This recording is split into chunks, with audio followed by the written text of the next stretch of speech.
Welcome to the Hard Hat Training Series. Today you will learn about lockout or tagout safety procedures. We will strive to provide information that will increase your knowledge and help to make you a better and safer operator. Machines and equipment cannot last forever, so when they break down or are in need of maintenance, proper procedures must be carefully followed to isolate the machine from its source of energy in order to prevent an incident from occurring. This training will outline the measures for controlling hazardous energies.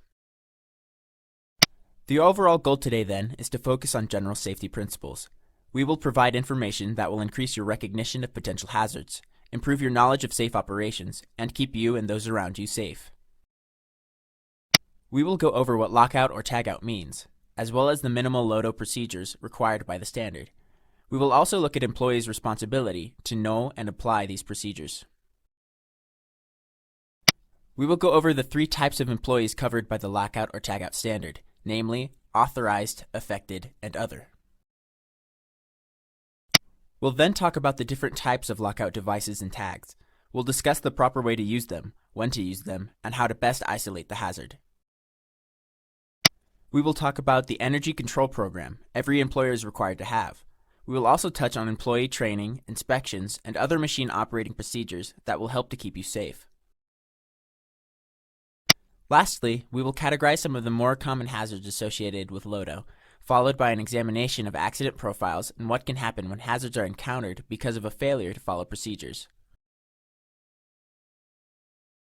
On that note, the following is a top 10 list of the most frequently cited standards for 2015.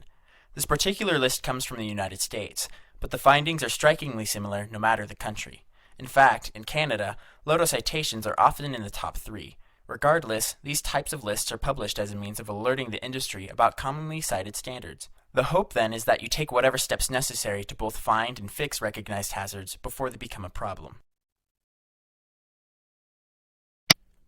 Interestingly enough, these same hazards show up on these types of lists time after time, and year after year after year, injuries are sustained and lives are lost.